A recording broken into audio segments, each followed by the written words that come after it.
ठीक है, बढ़िया। चलिए, पिछले बार हमने 12वें तक किया था और 12वां हमने थोड़ा सा शॉर्टकट में देखा था, है ना। तो एक बार फिर से उसको रीलुक कर लेते हैं।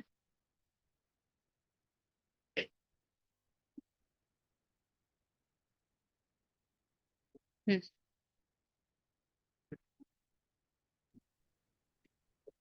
युक्तः कर्मफलं त्यक्त्वा शान्तिमाप्नोति नैष्ठिकीम् अयुक्तः कामकारेण फले सक्तो निबध्यते। तो कर्मयोगी कर्मों के फल का त्याग करके भगवत प्राप्ति स्वरूप शांति को प्राप्त होता है, और सकाम कामना की प्रेरणा से फल में आसक्त होकर सकाम पुरुष कामना की प्रेरणा से फल में आसक्त होकर बंधता है। इसमें दो तीन जो शब्द हैं जो मुझे बाद में लग रहे थे, जो मुझे क्लिक किए जब हम आचार्य जी के साथ कर रहे थे, और उन्होंने बहुत एम्फेसिस भी दिया था। एक युक्त का अर्थ, दूसरा अयुक्त का अर्थ, और तीसरा कृष्ण जो शांति की गुणवत्ता बता रहे हैं, वो कह रहे हैं नैष्ठिक शांति। तो युक्त क्या है?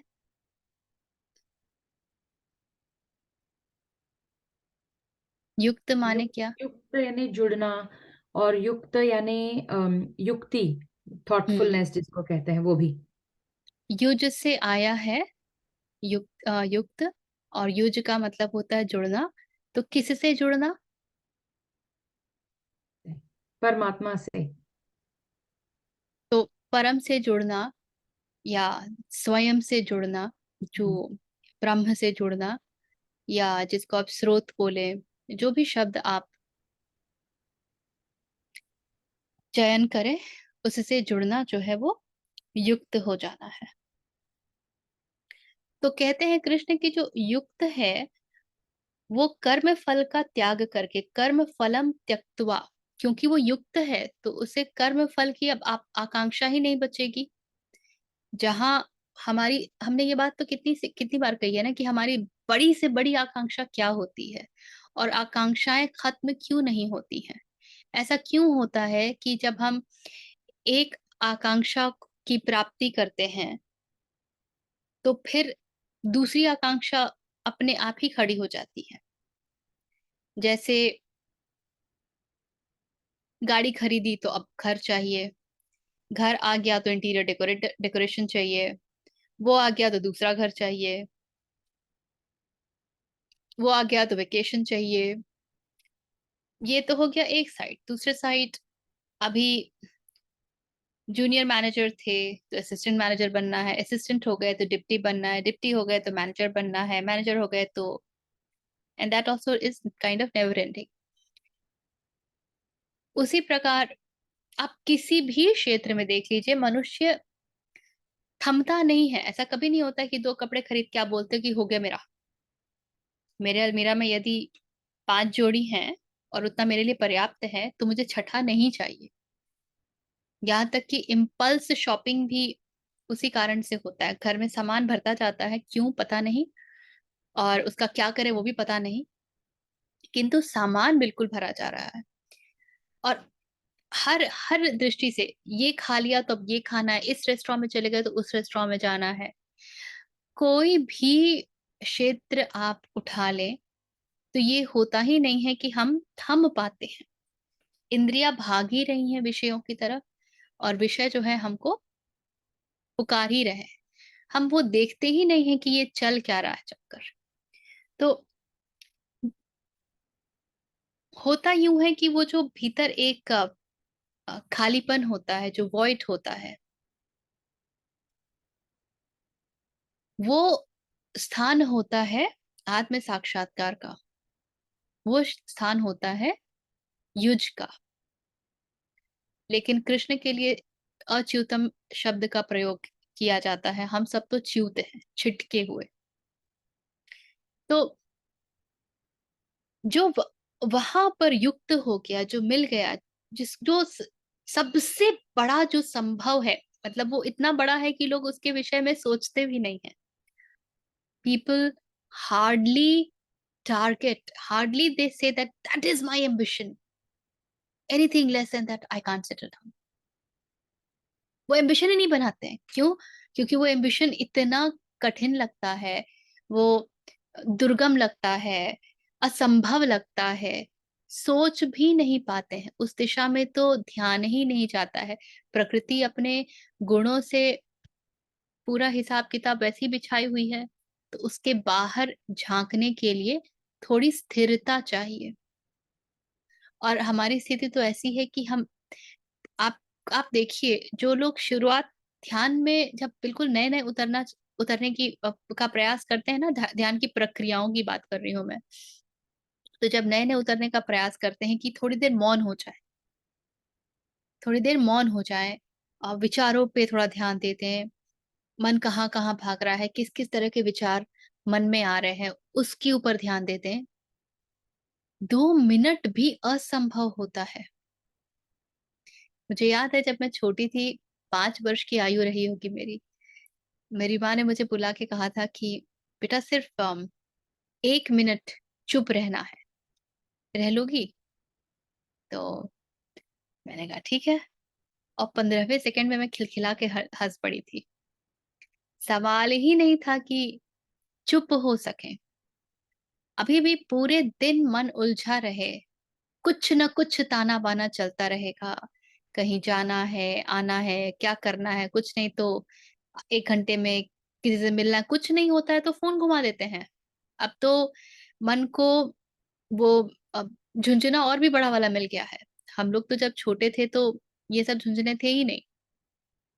एक संभावना फिर भी थी, कहीं तो एक शांति का अनुभव हम कर लेते थे। लाइट चली जाती थी, जुगनू होते थे, तो प्रकृति ही हमें कुछ झलक दे जाती थी। अब तो वो सब असंभव हो गया है। चकाचौंध वाली रोशनी हर तरफ, चारों ओर, सदा। तो मन बैठ ही पाए, थोड़ा सा शांत ही हो पाए, तो हमें अशांति की इतनी आदत है कि हम तुरंत बोर होने लगते हैं, अंदर ही कुछ एकदम भयावह होने लगता है। हम उसको देखना ही नहीं चाहते, we don't want to confront that, we don't want to encounter that, कि ये क्या अंदर खिचपिच चलने लगा, अचानक से एंजाइटी लेवल बढ़ जाएगा। The moment you start witnessing the thoughts, anxiety level starts going up कि ये क्या हो रहा है, बिकॉज अटैचमेंट इतना ज्यादा है। तो वहां तक तो हमारी बुद्धि जाती ही नहीं, हमारी दृष्टि जाती ही नहीं कि हम उनको, उस परम को अपना ध्येय बनाए, अपना लक्ष्य बनाए।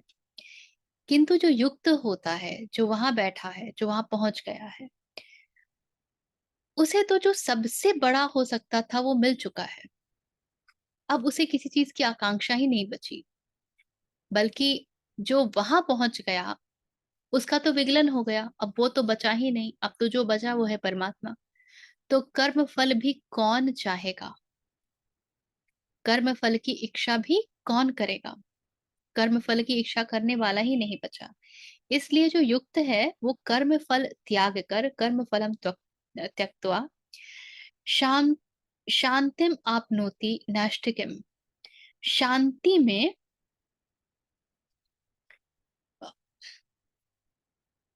नैष्ठिक शांति में वो बैठता है, वहां वो पहुंच जाता है। अब नैष्ठिक शांति क्या है?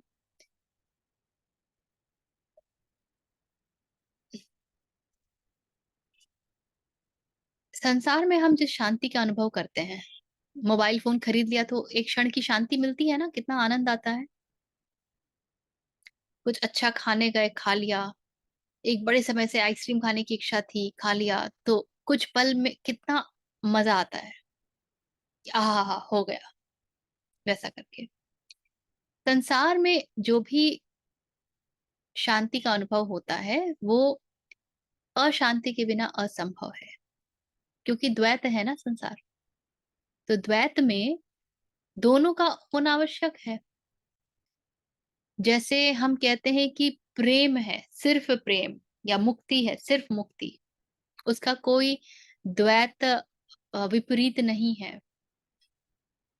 किंतु ये वाली जो जो शांति हम दिन रात अनुभव करते हैं, वो प्रकृति का दिया हुआ स्वरूप है। तो प्रकृति का दिया हुआ जो कुछ भी होता है वो सदा द्वैत से निर्मित होता है।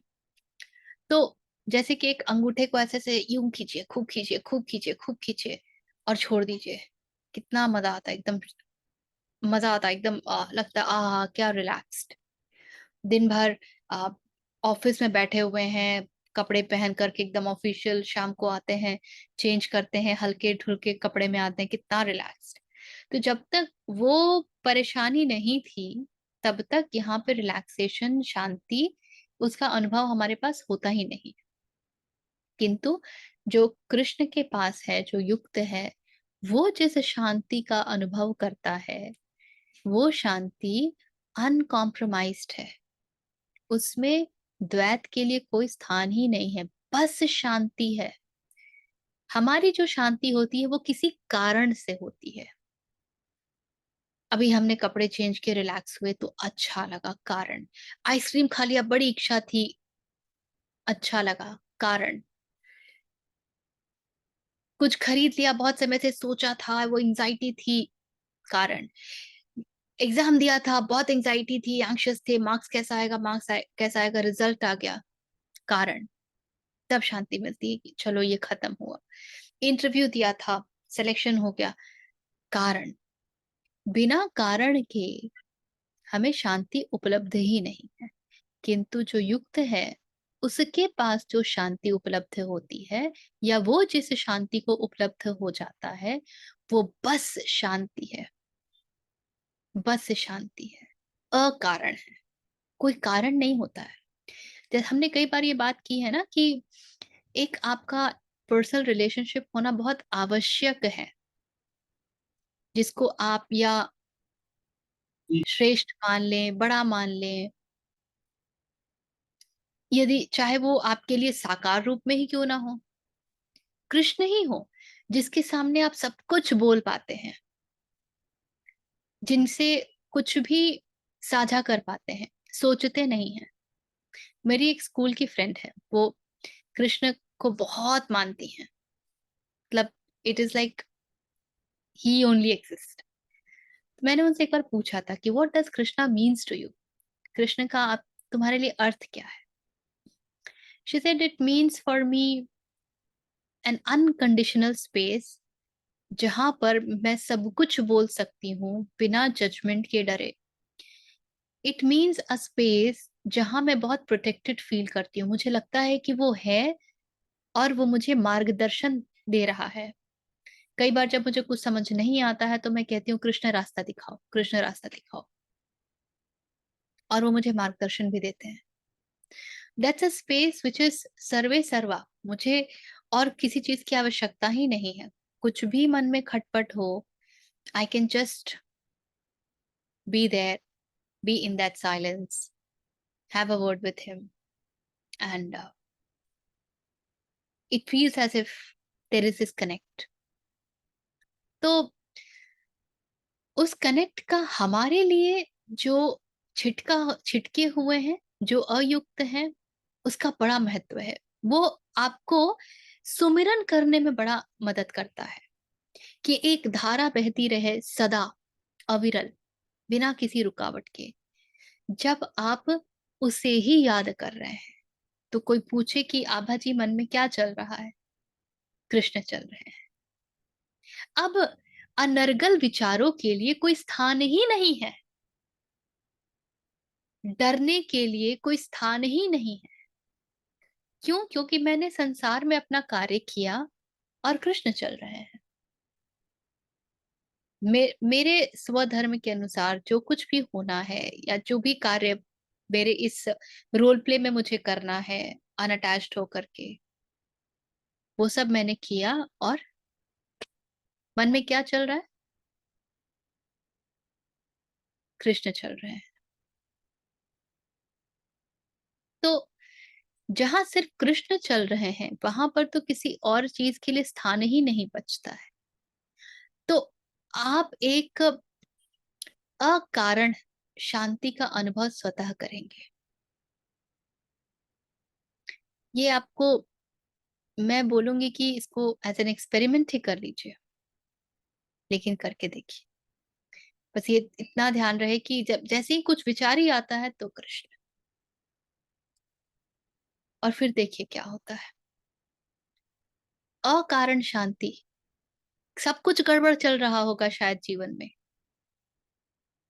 हमारे अनुसार, हमें नहीं पता कि वो वाकई गड़बड़ है या नहीं है, किंतु हमारे परिभाषा के अनुसार वो सब गड़बड़ है, किंतु फिर भी शांति।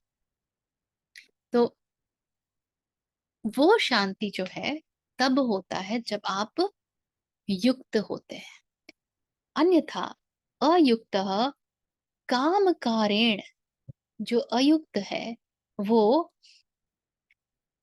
कारण के कारण कार्य करता है। काम कारेण, काम किस लिए, कारण से। फले सक्तो, और फल से जुड़ा हुआ। निबध्यते, वो फिर फल की ही इच्छा करता है, इसलिए उसे वो शांति कभी प्राप्त नहीं होती है। उसे मिलेगी वो वाली शांति जो द्वैत वाली होती है, 2 मिनट, उसके बाद फिर से वही कचर पचर शुरू। जैसे माँ से पूछे जब उसका नन्हा सा बच्चा सो जाता है तो उसे कैसा लगता है।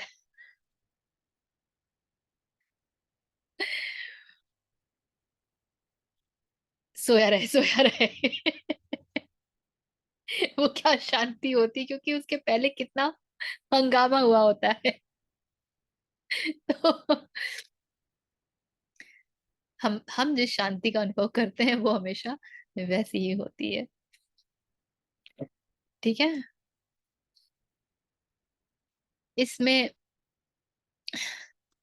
नैष्टिकम का अर्थ दिया है, gradual perfection in the path of knowledge, having the following stages of development. पहला है प्योरिटी ऑफ हार्ट, दूसरा गेनिंग ऑफ नॉलेज, तीसरा renunciation of action, and then चौथा स्टेडीनेस इन नॉलेज।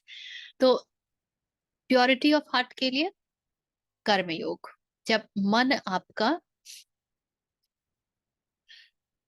शुद्ध होता जाए, मन का रेचन होता जाए। गेनिंग ऑफ नॉलेज, ज्ञान योग, क्लैरिटी आती जाए, माया को माया स्वरूप पहचानने की शक्ति आ पाए, और इसलिए फिर आप माया से अलग हो सके। रिनंसिएशन ऑफ एक्शन, जब माया को आप देख लेंगे, जान लेंगे, तो आपको कर्म के बंधन का कारण भी पता चल जाएगा। देखिए कर्म योग और ज्ञान योग दोनों कितने साथ साथ चल रहे हैं। तो कर्म के बंधन का कारण भी पता चलेगा, और इसलिए आप उन सभी कर्मों को छोड़ देंगे, उसको रिनाउंस कर देंगे, you will give them up, जो आपको बांधते हैं। अब जो कर्म होंगे वो आप नहीं करेंगे, वो कर्म होंगे। वो कौन करेगा, वो परिस्थिति जनित होते हैं। They are spontaneous action depending upon the need of the hour. और फिर स्टेडीनेस इन नॉलेज, और फिर आप ज्ञान योग में विराजमान है। तो जो ज्ञान योग में विराजमान कौन होता है, जो वहां पहुंच जाता है, आत्म साक्षात्कार हो जाता है, तो उसे जो शांति प्राप्त है वो नैष्ठिक शांति ही है। ठीक है। टीचर जी एक मिनट, वो कर्म के बारे में आप कुछ बता रही थी ना, रिनंसिएशन ऑफ एक्शन में आप जो भी बोल रहे हैं वो दिया। रिनंसिएशन मतलब छोड़ देना, हाँ कर्म ठीक है। त्याग। हम्म, हम्म। हम्म। कौन से कर्म का त्याग करेंगे। जो जिसमें हमारा अहम इन्वॉल्व होता है उसी काम की बात कर रही है ना। बिल्कुल बिल्कुल। हाँ, तो आपने एक एग्जाम्पल अभी कुछ तो भी बोला कि क्या आपने एक स्पेसिफिक वर्ड यूज किया था।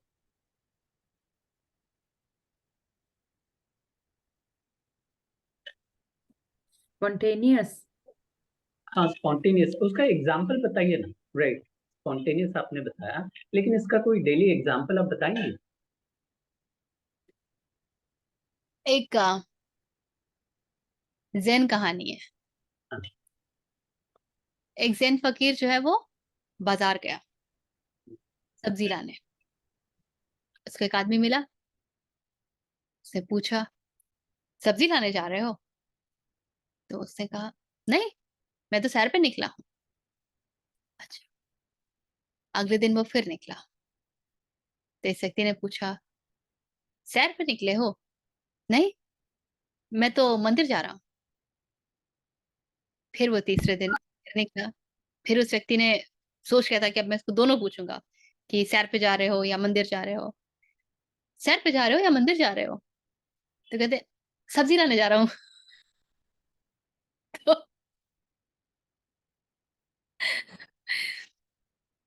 जो स्पॉन्टेनियस एक्शन होता है ना शील जी, वो आप कभी प्लान नहीं करते। मुझे याद है मैं एक बार बैठी हुई थी, मैं सत्र के लिए गई थी, तो I used to be very obese. I used to be very obese, करीब 10 किलो एक्स्ट्रा था इसके ऊपर। तो उस समय ऐसा हुआ था कि आई हैड सेड कि नहीं, ये शरीर तो नहीं चलेगा भाई, इसमें तो बड़ा आलस घुसता जा रहा है, कुछ तो करना पड़ेगा।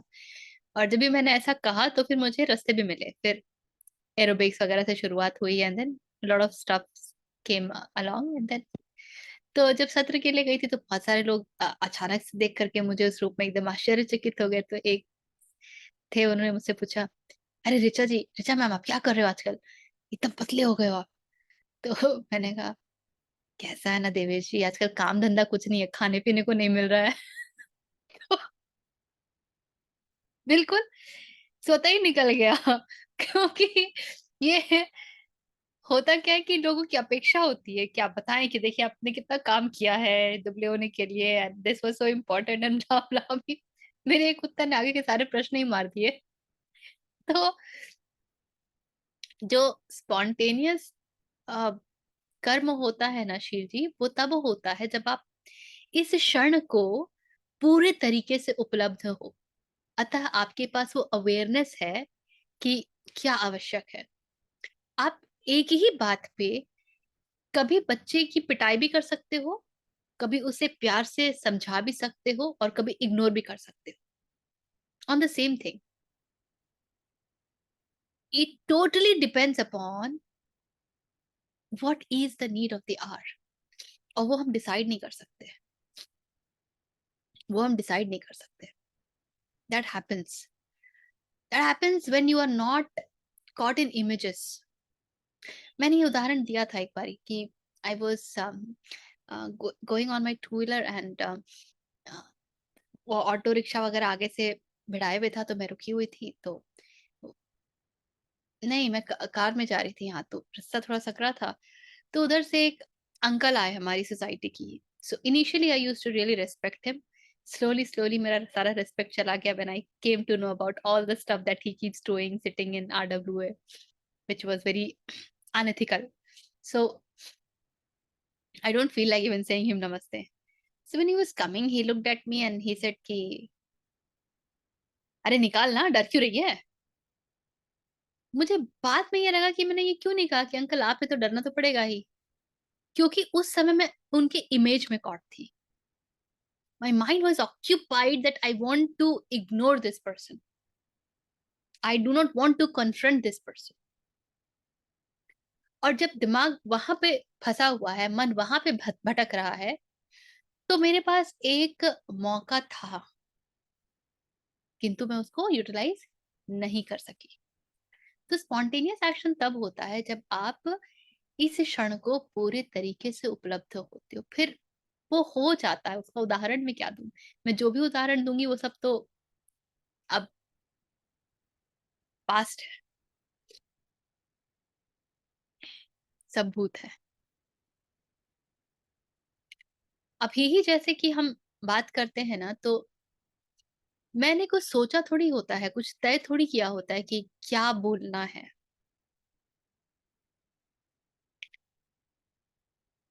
अपने आप ही जो उचित होता है वो उठाता है।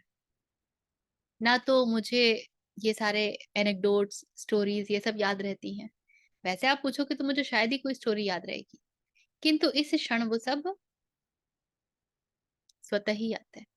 So, लेकिन उसकी एक जो अ, शर्त होती है, द कंडीशन, आपको इसके साथ होना पड़ेगा। मैं जिस दिन इसके साथ होती नहीं हूँ, श्लोकों के साथ, उस दिन कुछ नहीं आता है। उस दिन मुझे ही पता होता है कि आज तो मैंने चोरी की है।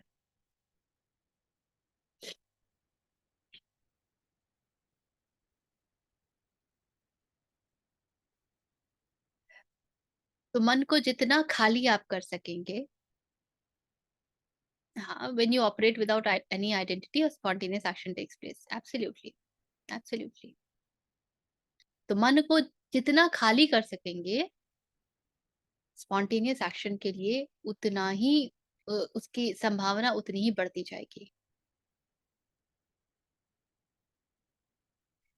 Most of the time, 99% of the time, हमारी जो भी प्रतिक्रिया होती है वो सब प्रतिक्रिया होती है, वो प्रति उत्तर नहीं होता है। They are all reactions, they are not responses. हर एक रिएक्शन के लिए एक एक्शन का होना आवश्यक है, और कुछ तो भी आपके पास एक पास्ट एक्सपीरियंस होना आवश्यक है। और इसीलिए जो लोग को पास्ट एक्सपीरियंस की बड़ी आदत होती है ना, वो आप जैसे आईएएस वगैरह में देखते हैं ना, कुछ बड़े अजीब अजीब से आंसर्स निकल के आते हैं। कुछ उस तरह की तैयारी होती है wherein you can be empty, because what situation you will confront, you don't know.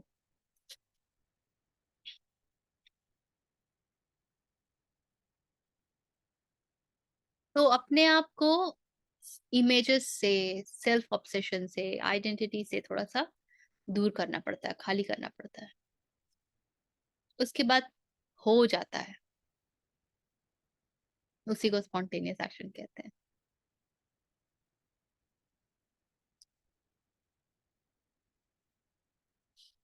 शील जी, प्रश्न बहुत बेसिक हाँ बेसिक पूछते थे, बड़ा मजा आता है।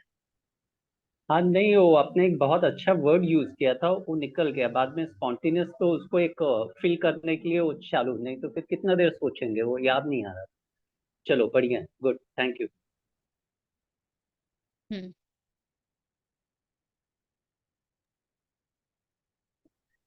सर्वकर्माणि मनसा सन्न्यस्यास्ते सुखं वशी नवद्वारे पुरे देहि नैव कुर्वन्न कारयन्।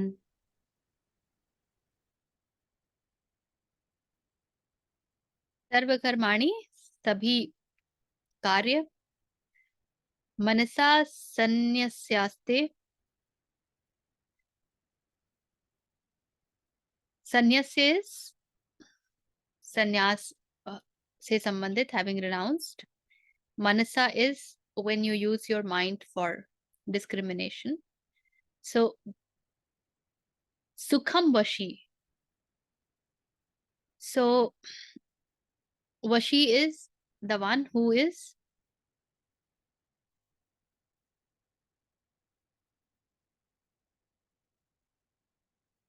what is the meaning given? हाँ, सबड्यूअर, वश में कर लेने वाला वशी है। जो वश में कर ले वो वशी है। तो द सबड्यूअर, और किसके सबड्यूअर? सेंसेस के। Having renounced all actions by discrimination, rests happily. And where does it rest?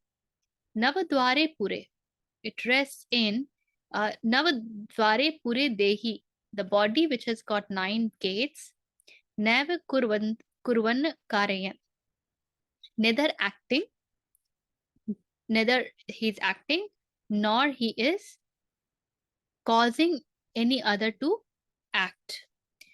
अंतःकरण जिसके वश में है, ऐसा सांख्य योग का आचरण करने वाला, सांख्य योग तो एडिशन इसमें, ऐसा आचरण करने वाला पुरुष न करता हुआ और न करवाता हुआ ही नव द्वारों वाले शरीर रूप घर में सब कर्मों को मन से त्याग कर आनंद पूर्वक सच्चिदानंदन सच्चिदानंद घन परमात्मा के स्वरूप में स्थित रहता है। सो विच आर द 9 डोर्स? ये जो भी हमारे इंद्रियां हैं, सो वो हैं, और कर्मेंद्रिया और ज्ञानेंद्रिया मिला करके there are 9 outlets in the body, so that counts for the 9 doors.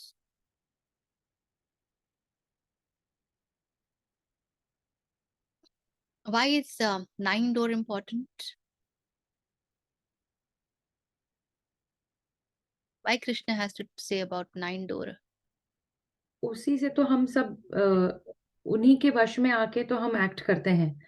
हम सब And बाहर के चीज़ों का ग्रहण उन्हीं के थ्रू करते हैं। so as the door, दरवाजे से प्रत्याहार बाहर भी जाया जा सकता है। हाँ पारुल? प्रत्याहार करने के लिए ना, तो प्रत्याहार कर दरवाजे से बाहर भी जा सकते हैं और दरवाजे से ही अंदर भी आते हैं। बोथ वेज होता है ना, it is not just one way. So 9 doors means there is also the, so हम क्या बोलते हैं कि आंखें कंज्यूम करती हैं, टेस्ट कंज्यूम करता है, साउंड कंज्यूम करते हैं, everything we consume. So this body which has got 9 gates, the one who has won over the senses, जिसने विजय प्राप्त कर ली है अपनी इंद्रियों पर, अर्थात क्या है, अब मन, ऐसा नहीं है कि इंद्रियां कार्य करना बंद कर देंगी। जो आंखें हैं वो कार्य करेंगी, जो कान है वो कार्य करेंगे, लेकिन वो वही कार्य करेंगे जिसकी इच्छा कार्य करने वाला रखेगा। और कौन सी इच्छा ऐसा व्यक्ति रखेगा जिसने इंद्रियों पर विजय प्राप्त कर ली है? वो वही इच्छा रखेगा जो उसे परमात्मा के निकट ले जाता है। तो सभी कार्यों को मन से त्याग करके, इंद्रियों को वश में करने वाला सुखी होकर के, आनंद पूर्वक होकर के इस 9 द्वार के शरीर में वास करता है। ना खुद ही कोई कार्य करता है और ना किसी और से करवाता है। क्यों?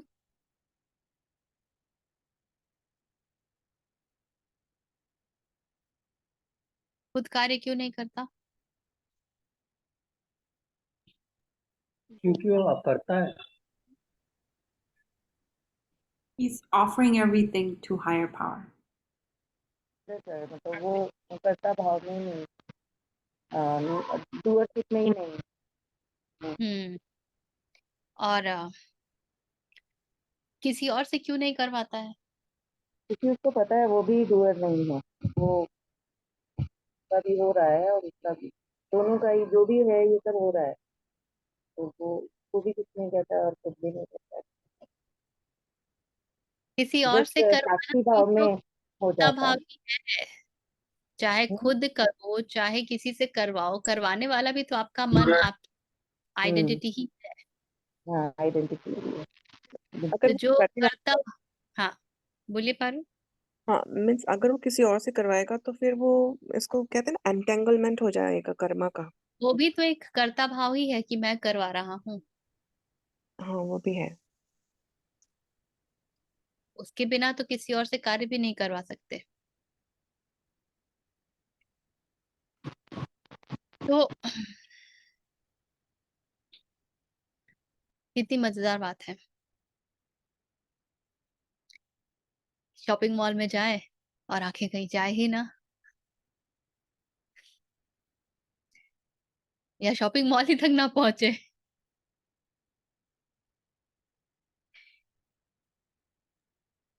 टीचर जी, आप जो बोल रही हैं इसमें ये स्टेट है जहाँ पे उस बंदे में तो कोई इच्छा ही नहीं होगी ना,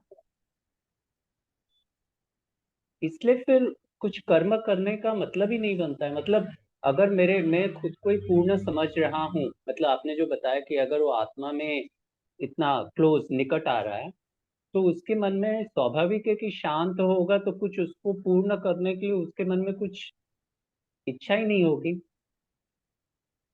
तो फिर कुछ कर्म कर। युद्ध भूमि में क्या अर्जुन अपनी इच्छा और अनिच्छा से युद्ध करने आए थे, या वो समय की आवश्यकता थी?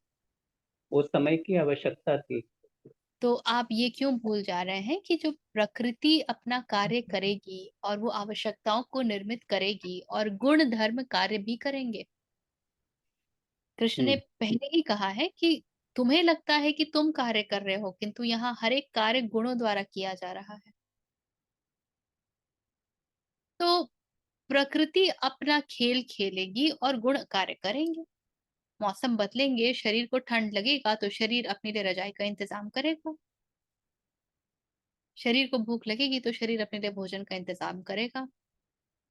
आपको उसमें बाधा नहीं डालनी कि नहीं नहीं, मैं तो करता हूं, मैं तो भोजन ही नहीं करूंगा।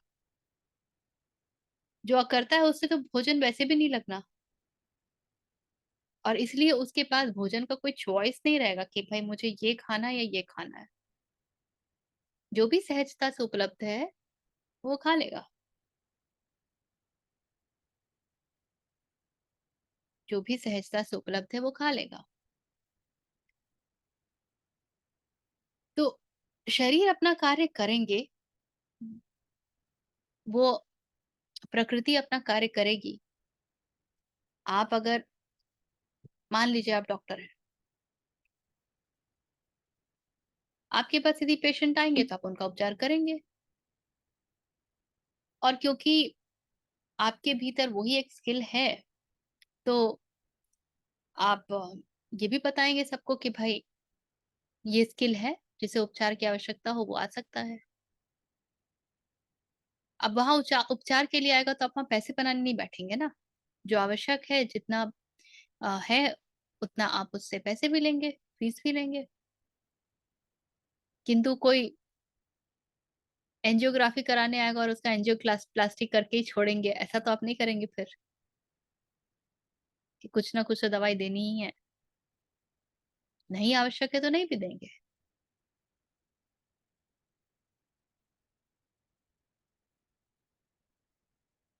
फिर वही बात है स्वस्थ। मैं एक डॉक्टर का वीडियो देख रही थी। This doctor is very aged doctor, और he was बड़ा वायरल हुआ ये इंटरनेट में इस पे। This doctor is giving a guy suggestion, is saying कि मैंने तो आपकी पूरी रिपोर्ट स्टडी करी है। मैंने सारे रिपोर्ट्स आपके देखे हैं, आपकी एंजाइटी, आपका हाइपरटेंशन, आपका शुगर, आपका ब्लड प्रेशर, ये सब का मैंने पूरा देखा है विवरण। और मैं इसी नतीजे पर पहुंचा हूं कि ये सारे आपके लाइफस्टाइल डिसऑर्डर्स हैं। अपना लाइफस्टाइल ठीक करोगे तो डिसऑर्डर्स अपने आप चले जाएंगे। और वो ठीक करने के लिए वो भगवत गीता की एक प्रति देते हैं पेशेंट को। इसको पढ़ो और इसको समझो, और मैं कुछ दवाइयां दे रहा हूँ जो साथ में फिलहाल खाना, क्योंकि तुरंत कुछ तो चाहिए सपोर्टिव, तो इसको खाना। और 4 महीने बाद मेरे पास आओ, ये पढ़ करके, और जीवन में क्या परिवर्तन लेके आए हो वो ले करके मेरे पास आओ, फिर हम देखेंगे। तो आपके सारे बीमारियों का उत्तर इसमें है। Everybody will use this scripture for whatever way it can serve. It is so holistic, encompassing everything.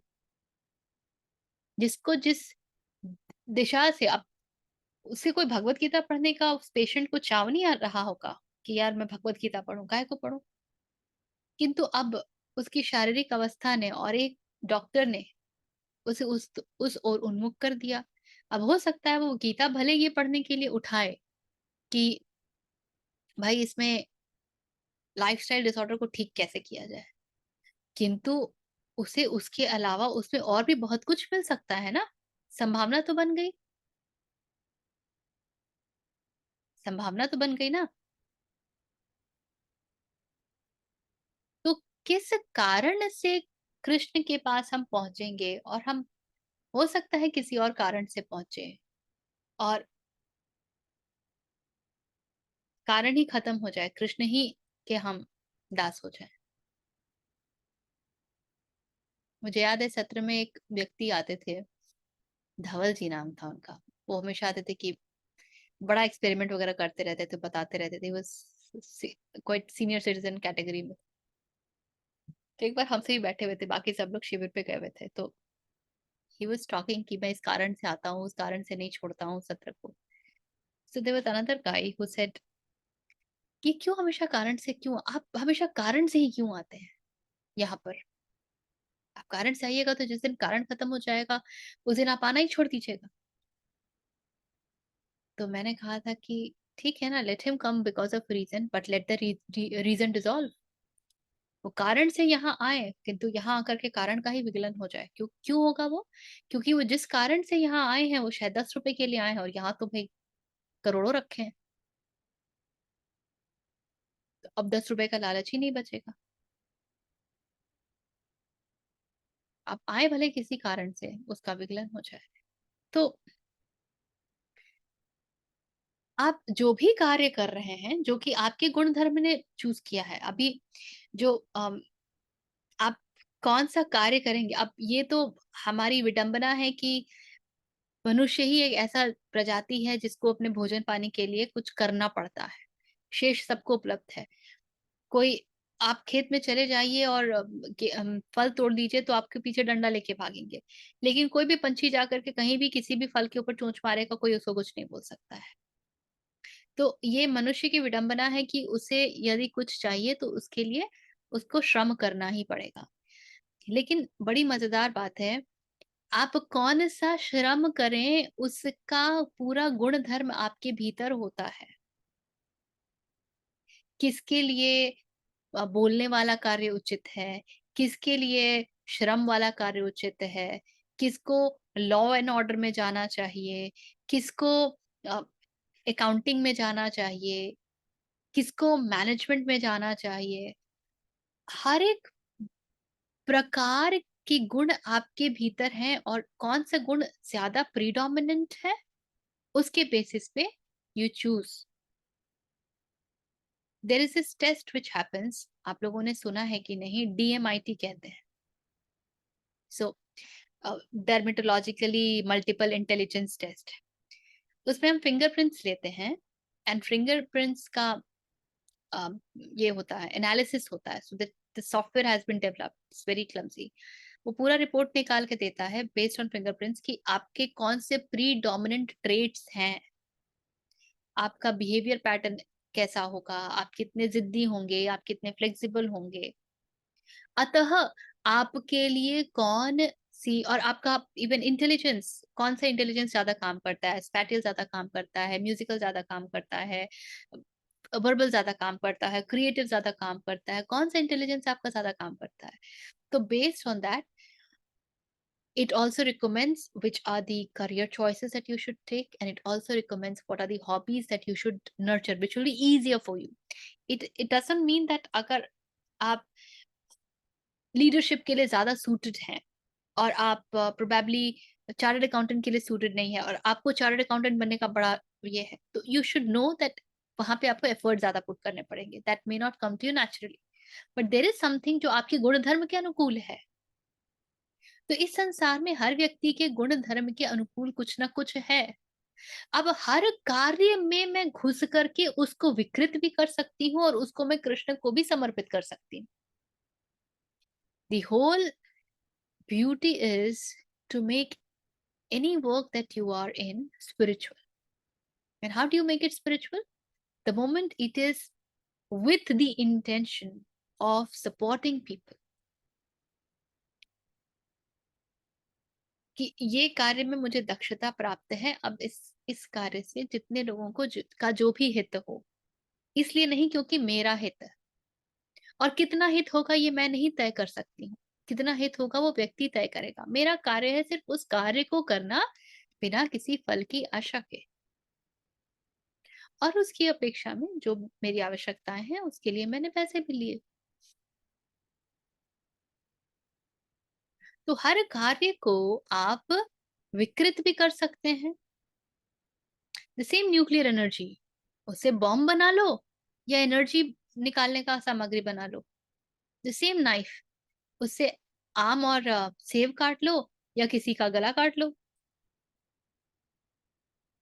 कार्य वही है, किंतु उसे विकृत बनाना है या उसे स्वधर्म के मार्ग पे उसका उसको यूज करना है, ये चयन है, दिस इज द चॉइस, ये हमारा चॉइस होता है।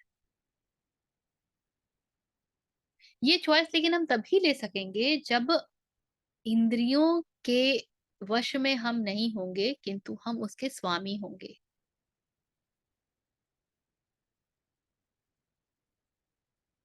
और तब जो भी कार्य होगा वो आवश्यकता अनुसार होगा।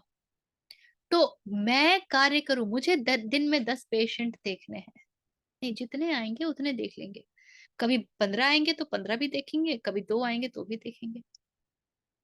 हम सुनते हैं ना, कई सारे डॉक्टर्स हैं जिनके यहाँ बिल्कुल तांता लगा रहता है कि 5 रुपए फीस लेते हैं। आज भी ऐसे ऐसे डॉक्टर्स हैं, वेरी वेरी जेन्युइन। और यदि आप वाकई चिकित्सा जानते हैं तो चिकित्सा का एक बहुत बड़ा अंश होता है कि सामने वाले व्यक्ति को जीवन दिखा सके जो भी कार्य कर रहा है। शरीर सही रहेगा, स्वस्थ रहेगा, तो मन के स्वस्थ रहने की संभावना भी ज्यादा होती है।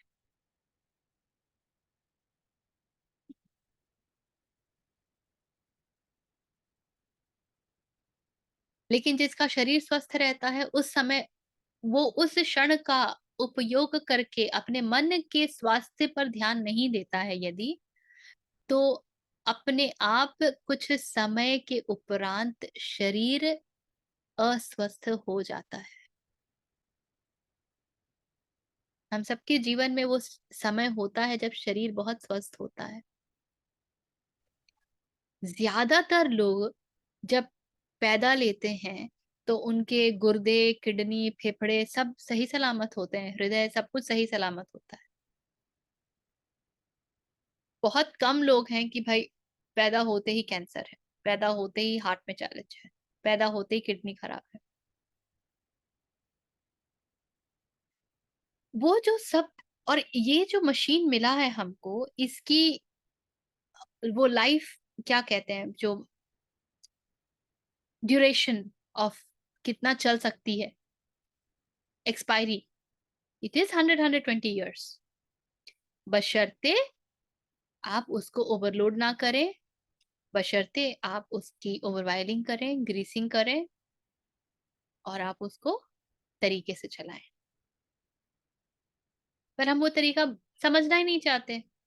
हमको तो लगता है कि ये सब फॉर ग्रांटेड है, तो बस इसको अब्यूज करो। तो कृष्ण ने कहा था कि बेटा, मैंने तुम्हें स्वास्थ्य दिया ताकि उस स्वस्थ शरीर के साथ मन को स्वस्थ करने में जो तुम्हारी टेंडेंसीज हैं उसको स्वस्थ करने की तरफ ध्यान दो, वशी बन पाओ। किंतु उसी मन का प्रयोग करके तुमने जो स्वस्थ शरीर था उसका भी कबाड़ा कर दिया। तो बेचारे कृष्ण क्या करें।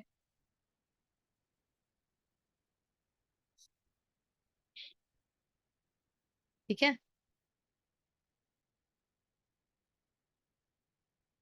इसमें कुछ और? रीता जी, मेरे को एक सवाल था। अभी आपने एग्जाम्पल आपने दिया था कि अगर बॉडी को रजाई चाहिए तो वो उसका इंतजाम खुद ही कर लेगा, राइट? ये एग्जाम्पल आपने दिया। अभी ये चीज अगर मैं पूछूं, नहीं मतलब ये डाइजेस्ट नहीं हो रहा है, अगर मेरे को हम्म कुछ एक्सपेरिमेंट करना है, ये अभी मेरे को क्या करना पड़ेगा उसके लिए? मेरे को सरेंडर मतलब प्रोसेस क्या होगा? अभी आपने जैसा बोला कि आपके अगर माइंड में कुछ थॉट आते हैं तो आप सिर्फ कृष्ण को याद कीजिए, ठीक है? तो अगर मेरे को इसी स्टेज में पहुंचना जहां पे आप बोल रहे हैं। मन में अध कचरा विचार आते हैं जो आपको एंग्शियस बनाते हैं, स्ट्रेस्ड बनाते हैं। साइंटिस्ट कहते हैं, जिन जो शोध करते हैं इस दिशा में, कि हमारे मन में प्रतिदिन 60,000 विचार आते हैं। 60,000 में से 54,000, 52 या 54,000 जो है वो उस प्रकार के होते हैं जो हमारे मन को उद्विग्न करते हैं, which they call as negative thoughts. वो विचार ऐसे होते हैं जो हमको डिप्रेसिव करते हैं, हमको दुखी करते हैं। जब आप बहुत दुखी होते हैं, डिप्रेसिव होते हैं और आप उसी इसमें चले जाते हैं, लाइक क्या कहते हैं, बवंडर की तरह, so then you move towards depressive tendency and that's where suicide happens. किंतु जब वो विचार आए उस क्षण आप कृष्ण को समर्पित हो जाए कि अब देखो, तो अचानक से आप उस विचार की धारा को रोक देंगे। क्यों? क्योंकि आपने कृष्ण को अपने मन में स्थान दिया। आपने वरीयता किसको दे दी, है ना? तो अब शरीर को ठंड लगती है तो शरीर उसका इंतजाम करेगा। वो चाहे तो आग का इंतजाम कर ले, चाहे तो रजाई का इंतजाम कर ले। उस समय शरीर ये नहीं कहेगा कि मुझे सिग्नेचर के ही ब्लैंकेट चाहिए। शरीर कहेगा कि जो कुछ भी इस मुझे आराम दे सकता है मेरे लिए वो पर्याप्त है। शरीर की उतनी ही रुचि होगी। किंतु जब मन बीच में घुसेगा तब मन बोलेगा कि नहीं नहीं, ये 4 किलो का ब्लैंकेट है, मुझे तो 5 किलो का चाहिए। ये रेड कलर का नहीं है, ये मरून कलर का, ब्लैक कलर का है, व्हाइट कलर का है, मुझे तो नीले रंग का चाहिए, मुझे मखमली वाला चाहिए। अब बात सिर्फ शरीर की है? नहीं, बात इंद्रियों की है। मखमली वाला चाहिए, टच, त्वचा। मुझे फला रंग का चाहिए, नेत्र। अभी चॉइस आ गया ना, क्योंकि इंद्रियां बीच में आ गई। और इंद्रियों को कौन चालित कर रहा है? मन चालित कर रहा है।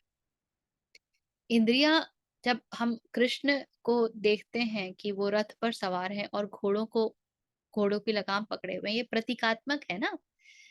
रथ पे कौन है? कृष्ण है। मतलब रथ का, उसको वहां पे सारथी रूपी नहीं, रथ का मालिक रूपी देखिए। या सारथी भी है तो जो रथ को चला रहा है।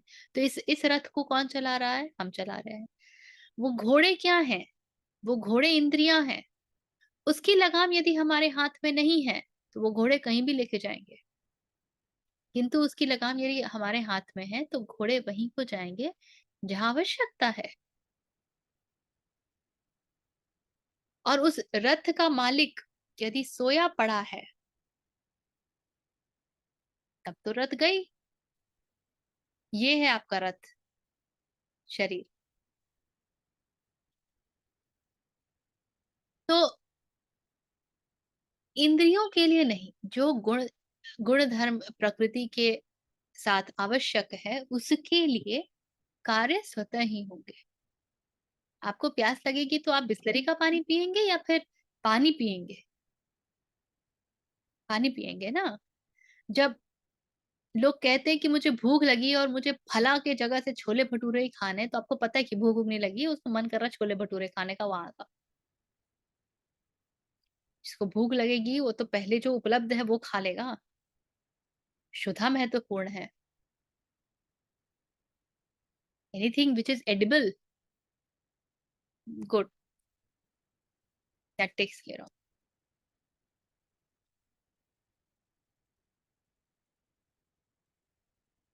ठीक है ना? तो मन बीच में बहुत, हाँ रचा बोलिए। एक बहुत ग्रॉस सा एग्जाम्पल है, मतलब पता नहीं शेयर करना चाहिए। स्वामी राम सकाल जी की है बुक ना, पढ़ रही थी। हम्म। पहले ही जो है वो लेबलिंग, ओपिनियन, जज।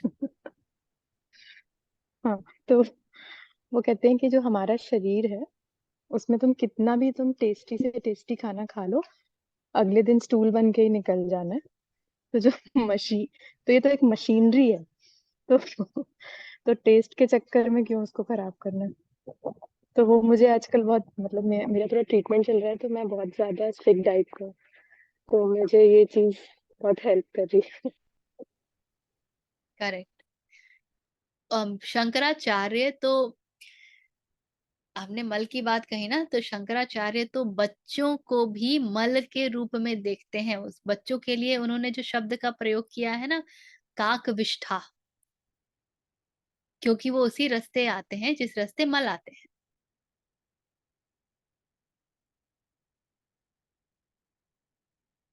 अब जो बायोलॉजी का छात्र होगा वो घुस जाएगा उसके भीतर बिना संकेत को समझे, किंतु यदि आप सांकेतिक रूप से देखें तो शब्द का प्रयोग किया उन्होंने, काकविष्ठा, विष्ठा कहा है। वैसे बायोलॉजिकली भी ऐसे कहते हैं ना कि जो वेस्ट प्रोडक्ट होता है वो ही मतलब उसी से बन जाता है ना, फिर अगर वो मतलब जो प्रोसेस है उसके अदरवाइज। नहीं मालूम, आई कांट पिन पॉइंट। मेरी एरोबिक आचार्य जी ट्रेनर भी कहते हैं कहती उससे। मेरी एरोबिक ट्रेनर कहती थी 2 मिनट का टेस्ट, बाकी सब वेस्ट। वो बेचारी सबको ये घुट्टी पिलाती रहती थी ताकि लोग कम खाएं और उचित खाएं। कोई कहता था ना, कल मैंने, रोज पूछेंगे कल क्या खाया, कल मैंने पूड़ियाँ खाई। कितनी पूड़ियाँ खाई? 4। 4 खा ली? हाय हाय, 4 तुम्हारे पेट में चली कैसे गई? तुम्हारे मुंह के अंदर कैसे चली गई? वैसा शुरू करती थी, आय हाय।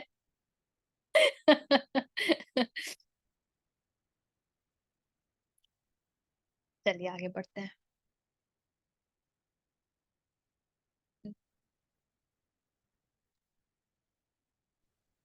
न 14। कर्तृत्वं न कर्माणि लोकस्य सृजति प्रभुः न कर्मफलसंयोगं स्वभावस्तु प्रवर्तते। बहुत ही सुंदर श्लोक है, हर उस व्यक्ति के लिए है जो कहता है कि हे प्रभु तूने ये क्या कर दिया। को बताइएगा कि प्रभु को कुछ भी करने में कोई दिलचस्पी नहीं है, वो आपके जीवन को आगे बिल्कुल संचालित नहीं करते हैं। He has no interest in even iota of thing happening in your life. Neither agency nor actions, न कर्तृत्वम न कर्माणि, does the Lord create for the world. लोकस्य सृजति प्रभु, प्रभु ने लोक के लिए ना तो कर्म बनाए हैं ना कर्म करने वाले एजेंसीज बनाए हैं, उन्होंने कुछ भी नहीं बनाया है। न कर्म फल संयोग, neither union with the fruit of action, कर्म फल के साथ जो हम चिपकते हैं वो भी उन्होंने नहीं बनाया है। स्वभाव वस्तु प्रवर्तते, ये सब स्वभाव वस्तु प्रवर्तते, वर्तते मतलब है।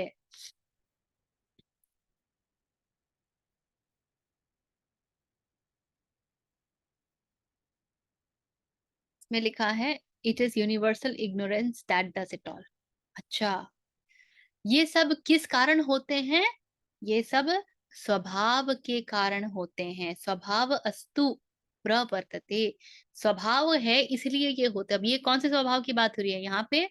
स्वधर्म वाले स्वभाव की बात नहीं हो रही है, यहाँ पे बात हो रही है गुण धर्म के की बात हो रही है। ये इसलिए होते हैं क्योंकि इनका गुण धर्म है होना।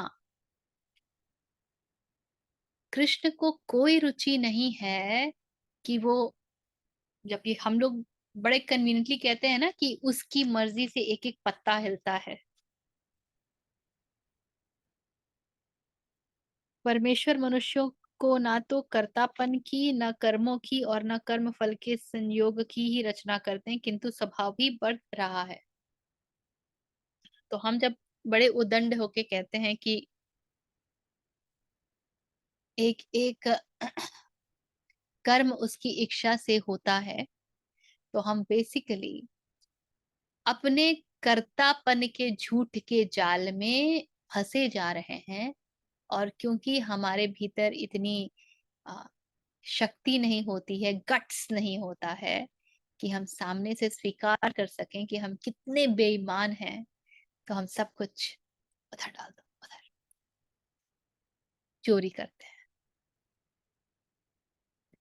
खड़े खड़े कृष्ण कह रहे हैं, फिर से वो याद कीजिएगा जो चौथे अध्याय में कहते हैं कि तुम मुझे जिस रूप में भजोगे मैं तुम्हें उसी रूप में भजता हूँ। तुम मुझे जब संसार रूप में भजोगे तो मैं तुम्हें संसार की चीज दूंगा। संसार की चीज क्या है? संसार की चीज है द्वैत। तुम मुझे भजोगे कि मुझे ये सामान मिल जाए, तो तुम्हारे उसके पीछे क्या क्या और भावनाएं हैं? लालच है, एंजाइटी है, बड़े सारे तुम्हारे अहंकार हैं कि ये मिल जाएगा तो मुझे लगेगा कि मैं आई एम। अभी I was reading this book psychology of money. इसमें दो author says very interesting thing. It says that हम जब बड़ी सी कार में घूमते हैं और हमें लगता है कि people respect me because of the thing that I have, it's such a wrong notion. People do not respect you because of what you have. They look at you because they aspire to have that thing. So it is not you having it, it is that thing which is actually driving them. And you by mistake think it is, they are actually respecting you because you have earned it. आप BMW खरीद लेते हैं तो जो देखता है उसको BMW दिखता है, और वो BMW उसके सपने का हिस्सा है। तो क्योंकि आप उससे जुड़े हुए हैं तो आपको लगता है कि वो आपको इसलिए रिस्पेक्ट कर रहा है क्योंकि आपके पास BMW है। जबकि सच ये है कि वो तो BMW को देख करके चकित हो रहा है, और वो BMW के निकट जाना चाहता है, किंतु उसे पता है कि आपके निकट जाए बिना BMW के निकट जाया नहीं जा सकता, अतः वो आपके निकट जाता है। तो इसीलिए मेरी माँ कहती थी, हम लोग जब छोटे थे ना, रूखा सूखा खाए के ठंडा पानी पीव, देख पराई चुपड़ी मत ललचावे जीव। किंतु बालक मन कहाँ इन चीजों से सुनने वाला, देख पराई चुपड़ी। फिर हम कहते अंगूर खट्टे हैं, खुद को नहीं मिला तो कह रहे मत ललचावे जीव। प्रकृति में तो हर चीज का काट है ना, द्वैत है तो सब कुछ विद्यमान है। तर्कों से आप जीतेंगे तो कुतर्क में फंस गए तो गए काम से।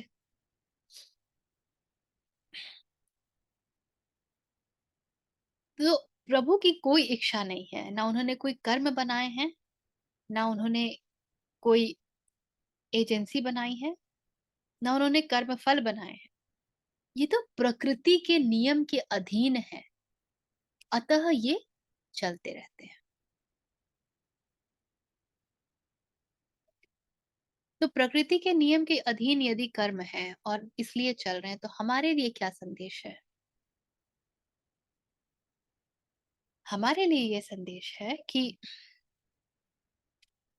कृष्ण की ओर दृष्टि चली जाए, और जो प्रकृति के कर्म है उसको प्रकृति का जानकर, कह रहे हैं ना कि ये जो अपने स्वभाव के कारण है, तो ये जान कर कि ये अपने स्वभाव के कारण है, इसलिए कुछ ना कुछ तो होगा ही। बहुत सारे लोगों का ये तर्क होता है कि नहीं नहीं, अभी तो मुझे ये करना, अभी तो मुझे ये करना, अभी तो मैंने ये भी नहीं एक्सपीरियंस किया, अभी तो मैंने वो भी एक्सपीरियंस नहीं किया, अभी मुझे ये एक्सपीरियंस करना है, मुझे वो एक्सपीरियंस करना है। जीवन कम पड़ जाएगा, अनुभव नहीं कम पड़ेंगे। जीवन कम पड़ जाएगा, अनुभव कम नहीं पड़ेंगे, और जीवन समाप्त हो जाएगा। और जिस कारण जीवन मिला था वो सब बेकार हो जाएगा।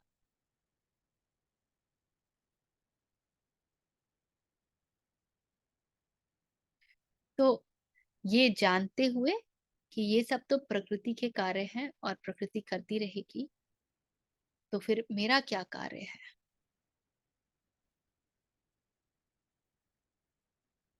फिर आप उस ओर दृष्टि कीजिए कि भाई इस प्रकृति में तो मैं उलझ ही जाऊंगा, क्योंकि यहाँ तो बड़े सारे कार्य चल ही रहे हैं। तभी कहते हैं ना, कबीर, कबीर का एक है, कैसे मैं बोल रही हूँ, वो है क्या, माया मरी न मन मरा? ना वो नहीं, एक ये है प्रकृति, ये जो संसार है, जो माया है, वो अ, कांटों की झाड़ी है। पूरा भजन है, मुझे याद नहीं है, देखूंगी। तो ये भी वैसे बैठता है बिल्कुल, माया मरी न मरा, मर मर गए शरीर, आया तृष्णा आशा तृष्णा ना मरी, कह गए संत कबीर। तो फिर आपका कार्य है कि उस ओर दृष्टि कर लीजिए, ये जान के कि ये तो गुण धर्म से चलेंगे ही, प्रकृति अपने स्वभाव से चलेगी ही। और क्या मैं प्रकृति हूं? या तो मैं प्रकृति हूं, तो फिर मेरी कोई इच्छा नहीं हो सकती, जिस प्रकार प्रकृति चलेगी वैसे चलेगी, तो मैं प्रकृतिस्थ हो गया। This is where all the animals are. और नहीं तो मैं आत्मस्थ होने की दिशा में बढ़ जाऊं। ठीक है। हाँ, ये आ, ये संसार कांटों की झाड़ी, उलझ उलझ मर जाना है, ऐसे करके है।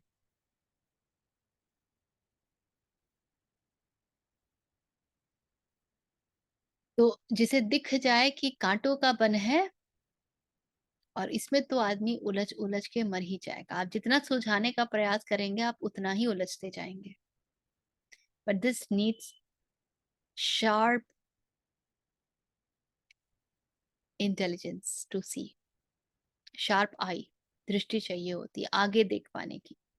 अभी में तो कुछ नहीं दिखेगा, किंतु जब आगे देख पाओगे आप तो कुछ पता चलता है।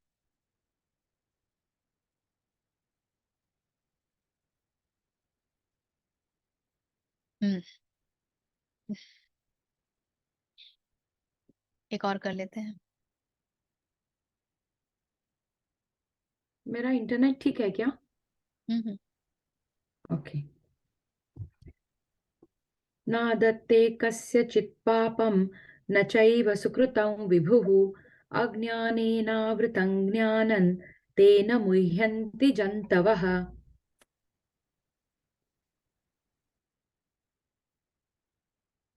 The omnipresent takes note of the merit or demerit of none. कस्यचित पापम न चैव सुकृतम, ना तो पाप का ध्यान करते हैं ना सुकृत का ध्यान करते हैं। कौन? विभु, जो विभु हैं, जो हर स्थान पर व्याप्त हैं, ओमनी प्रेजेंट।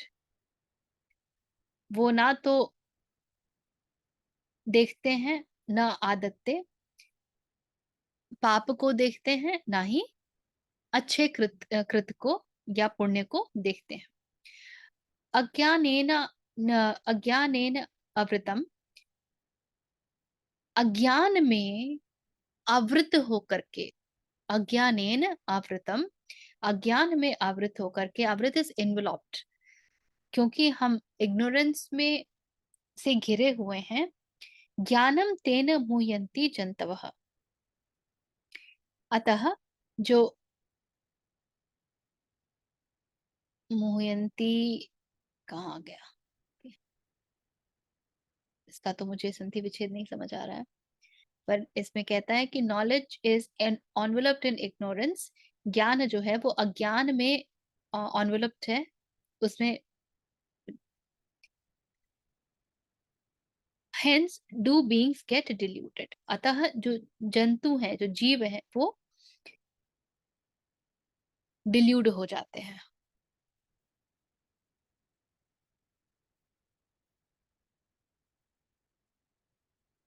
सर्वव्यापी परमेश्वर भी न किसी के पाप कर्म को और न किसी के शुभ कर्म को ही ग्रहण करता है, किंतु अज्ञान के द्वारा ज्ञान ढका हुआ है, उसी से सब अज्ञानी मनुष्य मोहित हो रहे हैं। अच्छा, मोहयंती इज मोहित हो रहे हैं। ठीक। तो जो सर्वव्यापी है, जो विभु है, उसे, वो हर जगह व्याप्त है, किंतु उसे कोई मतलब नहीं है कि तुम्हारे जो कार्य हैं वो प्रकृति के परिभाषा से पुण्य रूपेण है या पाप रूपेण है। प्रकृति की परिभाषा से, यदि आप ब्रह्म की परिभाषा से देखेंगे तो हर वो कार्य पुण्य है जो आपको प्रभु की ओर ले जाता है। और उस कार्य को छोड़ के सभी कार्य पाप है। दो कॉन्टेक्स्ट में दो परिभाषाएं। प्रकृति में क्या पुण्य है और क्या पाप है, ये इस बात पर निर्भर करता है कि उसका फल हमारे मन को सुख देता है या नहीं, जो अहंकार द्वारा एस्टैब्लिश है। इसीलिए एक ही कार्य को कुछ लोग पुण्य का नाम देते हैं, कुछ लोग पाप का भी नाम देते हैं।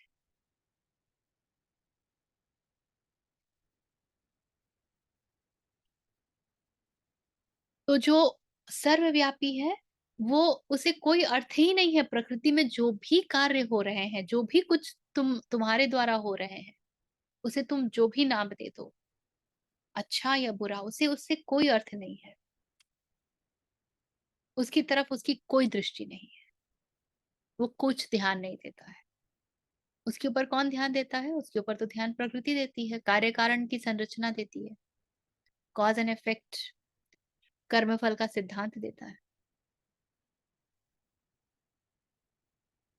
और जब ज्ञान अज्ञान में, और इसी को कहते हैं उपनिषद, मुंडक उपनिषद, कि जो ज्ञानी होता है, अज्ञानी तो अंधे कुएं में गिरता ही है, जो ज्ञानी होता है वो उससे भी ज्यादा गहरे अंधे कुएं में गिरता है।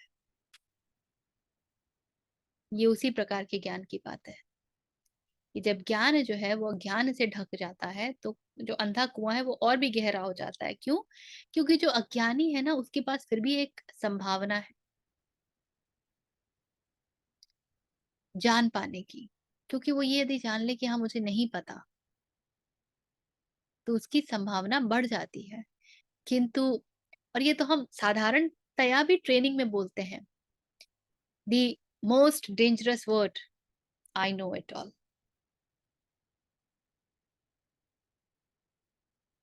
तो जो अपने आप को बहुत ज्ञानी मानता है, वो उसके लिए और भी गहरे अंधे कुएं तैयार हैं।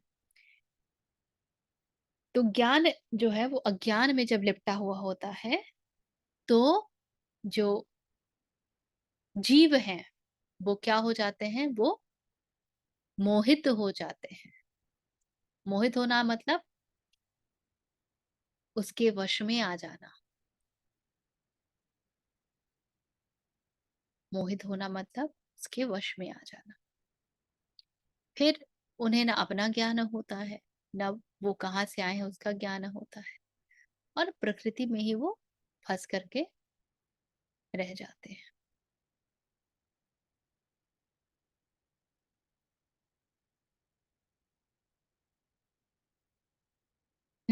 हाँ विद्या बोलिए। तो हम उसे अधूरा ज्ञान भी तो कह सकते हैं ना, क्योंकि उसमें अभी तक ज्ञान पूरा कहाँ से आया, उसमें अभी भी मैं और ईगो का तत्व बचा हुआ है। बिल्कुल कह सकते हैं, उसे जो भी कह लीजिए, सब कुछ ले दे करके उसी टोकरी में जाके बैठता है जिसको प्रकृति और अहंकार कहते हैं।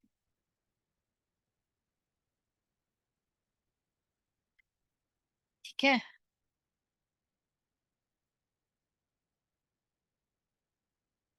और देखिए शब्द का प्रयोग क्या कर रहे हैं कृष्ण, वो कहते हैं ओमनी प्रेजेंट, सर्वव्यापी।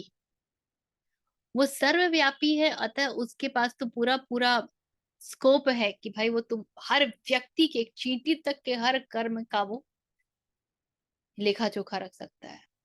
But he has no interest in doing that. ऐसा वो कुछ नहीं करता है।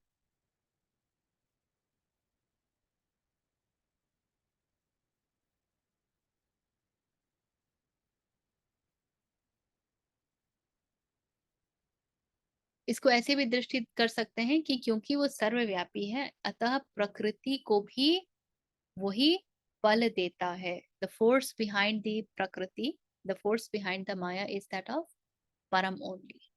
But when you are only able to look at maya and you are not able to look at param, then your jnana gets totally diluted by ignorance, enveloped by ignorance, because what you are seeing is just the surface. You're not able to see the source of it. ठीक है। कुछ भी जो आ रहा हो, कोई प्रश्न? इतने श्लोकों से या फिर इधर उधर से भी कुछ भी हो। एक ऐसा लग रहा है ज्ञान से रिलेटेड, जैसे हम लोग कभी कह रहे हैं ना, तो ज्ञान एक्चुअली यानी मुझे ऐसा लगता है कि जो आंखें खोले वही ज्ञान।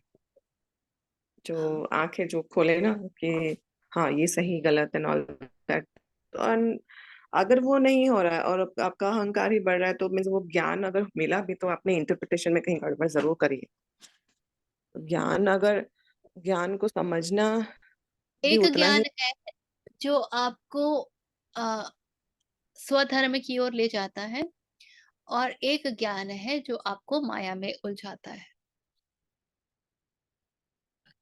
दोनों के स्थान भी अलग अलग हैं। जब गुण धर्म अपना कार्य कर रहे होते हैं तो भी गुणों को समझ पाना वो भी आवश्यक है।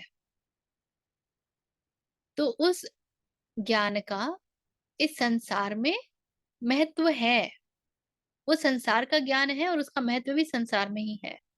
आपको यदि सब्जी खरीदनी है तो जाकर के भाजी वाले को आप ये ज्ञान नहीं दोगे ना, उसको पैसे दोगे जो संसार का ज्ञान है, तभी आपको मिलेगा सब्जी, या for that matter anything, for example. तो उसका अपना स्थान है और उसका अपना महत्व है, किंतु कहीं से भी वो आपके सर पे चढ़ के बोले ना, कहीं से भी वो आपके सर पे चढ़ के बोले ना। आप उसमें ही ना मस्त हो जाएं कि अरे मुझे तो मालूम है, I know how it functions. या उसके आगे कुछ है, इस बात का बोध आवश्यक है। और ये तो इस गुण धर्म को चलाने के लिए बस, अब उसको ही सर्वोपरि मान लिया और उसकी ही पूजा अर्चना शुरू कर दी और उसके ही चारों ओर मंडराने लग गए, तो फिर ज्यादातर लोगों की स्थिति तो वही है ना, उसी के चारों ओर मंडराते रहते हैं। उसके आगे कुछ है, उसका कुछ भान ही नहीं।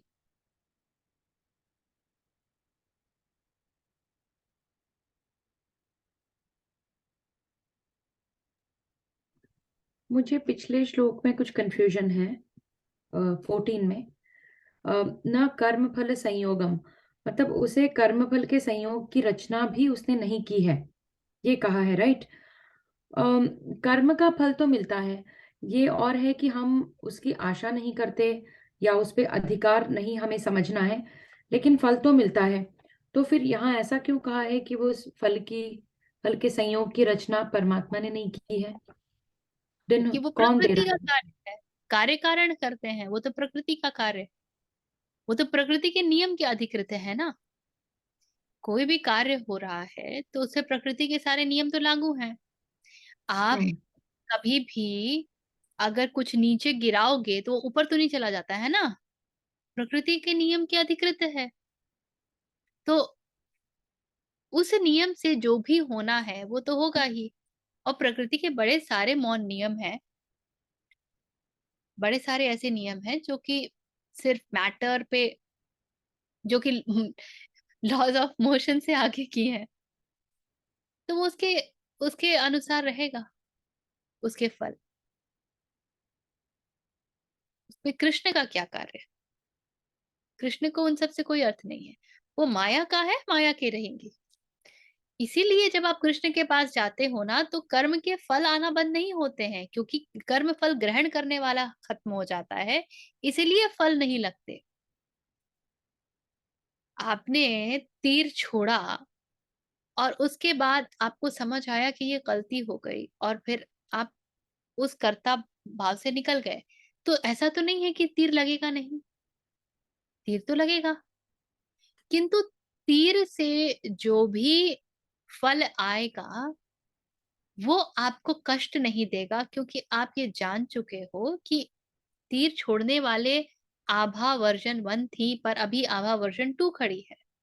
अब सामने यदि किसी की मृत्यु होती है और आभा वर्जन 2 को उसकी सजा होती है, क्योंकि दुनिया को तो आभा वर्जन 1 नहीं दिख रही है,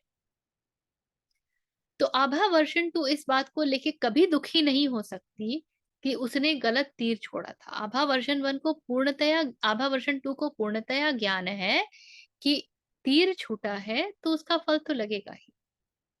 तो इस शरीर द्वारा तीर छूटा है तो ये शरीर उसको भोगेगा ही। मैं यदि अपने आप को उस सजा को भोगने से भी अलग कर लूं तो उसका कष्ट मुझे नहीं होगा। पर वो मैं अलग तभी कर पाऊंगी जब मैं अपने आप को उस कर्म से भी मुक्त कर लूं, उस कर्म से भी अलग हो जाऊं। So then you allow the body to go through it, you keep doing the right thing and then you come out of it. जो प्रकृति का है वो प्रकृति को ही समर्पित।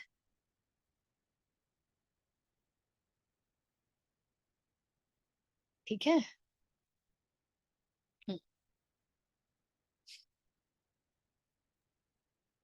एक बहुत टेक्निकल क्वेश्चन था, बोलिए। ये जो अव्यक्त प्रकृति का क्या मतलब होता है? कहाँ पे है अव्यक्त प्रकृति? मतलब मूल प्रकृति जो कहते हैं ना, जैसे जो सांख्य का जो एक्सप्लेनेशन है उसमें कि पहले तो वो कुछ नहीं होता, फिर वो पुरुष जब आके उसको डिस्टर्ब करता है तो फिर वो इवॉल्व होती है, फिर पहले महत आता है, फिर अहंकार आता है। पुरुष का ही एक हिस्सा है जो कि प्रकृति रूप में हम देखते हैं। बस इसमें पुरुष को हम क्या कहते हैं, वो निर्गुण है। निर्गुण का मतलब ये थोड़ी होता है कि उसमें गुण नहीं है। निर्गुण का मतलब होता है कि वो गुणातीत है। सारे गुण भी उसी में है किंतु वो सभी गुणों से अछूता है। तो ये जो सारे गुण हैं इसको हम क्या नाम दे देते हैं, प्रकृति। सांख्य जो है वो एक दर्शन है ना, that is a way of looking at it. तो मनुष्य जब उसको जानना चाहता है, समझना चाहता है कि भाई उसको वो एक मॉडल देना चाहता है ताकि हम समझा सकें, तो वो क्या कहता है, वो कहता है कि ये निर्गुण है और इसी निर्गुण में से सगुण निकलता है। तो उसको सगुण को प्रकृति का नाम दे देता है और जो निर्गुण है, जो गुणातीत है, उसको वो पुरुष का नाम दे देता है। तो these are just model for you to understand. आपको कहीं पे भी अलग से पुरुष और अलग से प्रकृति नहीं दिखेंगे। वो सब ऐसे लिप्त हैं कि ये पुरुष और ये प्रकृति आप कभी कह ही नहीं पाएंगे। अर्धनारीश्वर जो है, ये हम लोगों ने एक बारी चर्चा की थी कि उसमें जो हम आधा शिव और आधा पार्वती दिखाते हैं, it should not be like that. जो पुरुष तत्व है उसको एक बिंदी के समान दिखाना चाहिए और जो स्त्री तत्व है यानी प्रकृति तत्व है, वो पूरी मूल प्रतिमा असल में प्रकृति तत्व की होनी चाहिए। उसमें एक बिंदु मात्र पुरुष तत्व का, क्योंकि पुरुष तत्व के पास तो कोई आकार ही नहीं है ना, आप उसको आकार रूप में कैसे दिखा रहे? That will be the exact right representation of it. लेकिन क्योंकि हम इतने मूढ़ बुद्धि के हैं, हमें कुछ समझता नहीं है, तो फॉर दी रिप्रेजेंटेशन इतना ही समझ लो कि हर में पुरुष और प्रकृति दोनों तत्व हैं। वहीं से शुरुआत कर लो भाई, क्योंकि जो कुछ भी हमने साकार रूप में किसी चीज की भी हमने प्रतिमा बनाई है, किसी भी निराकार को यदि साकार रूप दिया है, तो उसका उद्देश्य मात्र एक ही रहा है कि वो आपके लिए द्वार बन जाए निराकार तक पहुंचने का। Last time when I went to be with my Reiki master, she asked me that do you connect with this she had some Krishna के उनके पास ये थे, गुरुवायूर बहुत प्रसिद्ध स्थान है कृष्ण के इसका। तो she said, do you connect with this? So I just said, yeah, I connect a lot. She said, then you take it away.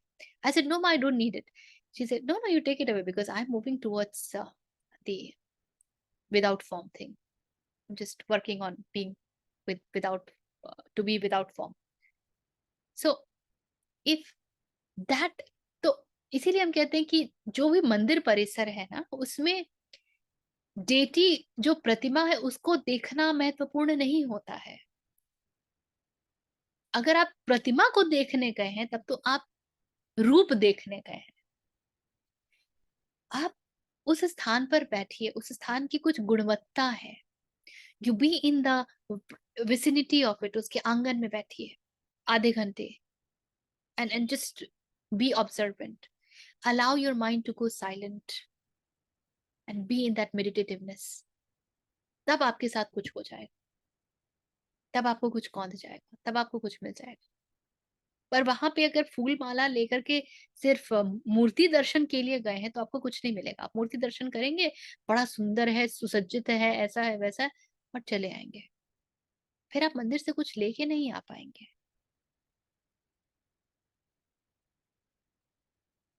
वो स्थल ऐसे हैं जहाँ जहाँ की जो ऊर्जा है वो आपको छलांग लगाने में मदद करती है।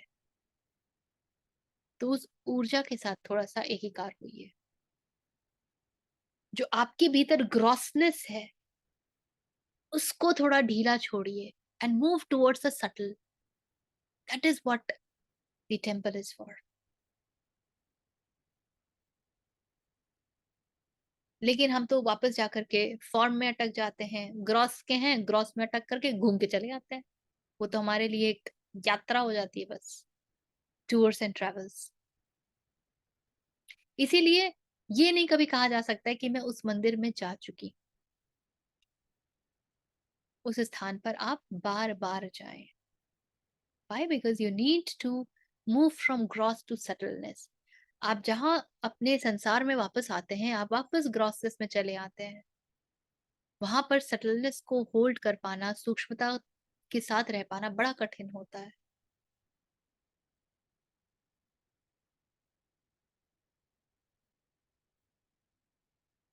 ठीक है, तो उसको मॉडल जानिए, और that is just for you to understand कि पुरुष है, पुरुष से प्रकृति आई जो कि अभी कुछ नहीं है, उसमें एक ये पुरुष का ये होता है, तो फिर देन उसके 3 गुण निकलते हैं, महत निकलता है, महत से 3 गुण निकलते हैं।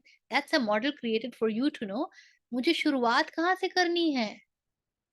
शुरुआत कर्मेंद्रियों से करनी है, ज्ञानेंद्रियों से करनी है, और फिर ऊपर जाना है, अहंकार को साधना है, उसके बाद तो रेस्ट हैपेंस। जब ध्यान धारणा करेंगे तो समाधि होती है। यम नियम है वहां जहां एकदम नीचे बेस पे हम कर्मेंद्रियों और ज्ञानेंद्रियों के साथ, तब वहां यम नियम चाहिए, प्रत्याहारा चाहिए। So they all actually come together if you look at them like that.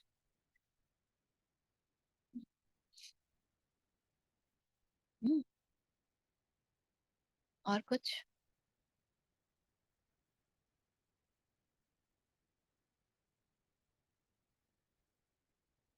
अगले शुक्रवार हम नहीं मिल रहे हैं, मैं हूं नहीं,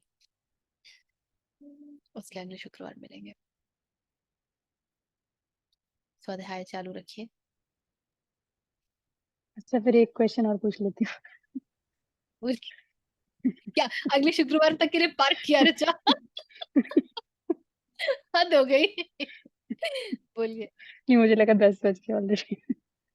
नहीं, समय तो से तो हम इतने चालित होते मतलब नहीं शायद मैं पहले भी पूछ चुकी हूँ थोड़ा, कि जैसे अभी सुख दुख की जो हमने बात की, तो पता तो है कि दोनों में ही कुछ रखा नहीं है, लेकिन जब खालीपन आता है तो मन को चाहिए कुछ तो पकड़ने को। तो फिर दिख रहा होता है कि वो गलत जगह जा रहा है, बट वो जा ही रहा है, तो क्या करें? मतलब बार बार उसको याद दिलाएं कि नहीं, मतलब क्यों फंस रहे हो लूप में। देखो, 10 रुपए के लिए मन बिल्कुल लालच में पड़ा हुआ है। हाँ, 10 रुपए, 10 रुपए, 10 रुपए, 10 रुपए, 10 रुपए की लॉटरी का टिकट, 10 रुपए की लॉटरी का टिकट। क्यों? क्योंकि ये 10 रुपए की लॉटरी का टिकट जो है उसको होप देता है कि लाखों करोड़ों की लॉटरी लग सकती है। अब उससे वो होप छीन लीजिए और उसको लाखों करोड़ों ही दिखा दीजिए। होप की आवश्यकता ही नहीं है। इसीलिए कहा ना कि जब मन इतना उद्विग्न हो उसे कृष्ण दे दीजिए। कृष्ण आपके लिए टेक्निक बन जाए, फिर वो टेक्निक से धीरे धीरे आप कृष्णमय हो जाइएगा। को तो 10 रुपए में ही लाखों करोड़ों वास करते दिखते हैं, उसकी उम्मीद दिखती है, क्योंकि इसकी आवश्यकता तो वही है। तो वो उस छोटे वाले में अटका हुआ है, क्योंकि उसका कुछ पता ही नहीं।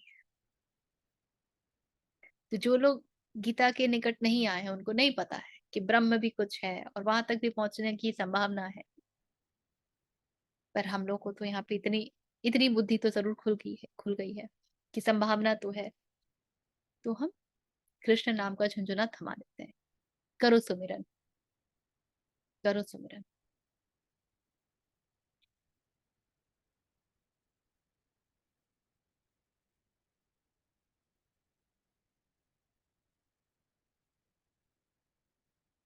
हम्म, झील जी, ये सारे जो निकलते हैं ना, ये सब स्पॉन्टेनियस होता है।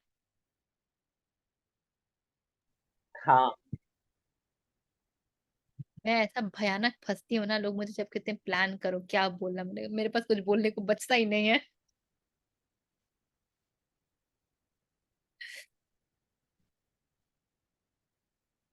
ऋचा और जी, यहाँ पे अभी भी ना, अभी भी जैसे आप अभी बोल रही थी ना, वो कृष्णत्व को आप याद कीजिए, मतलब एक्चुअली करना क्या है।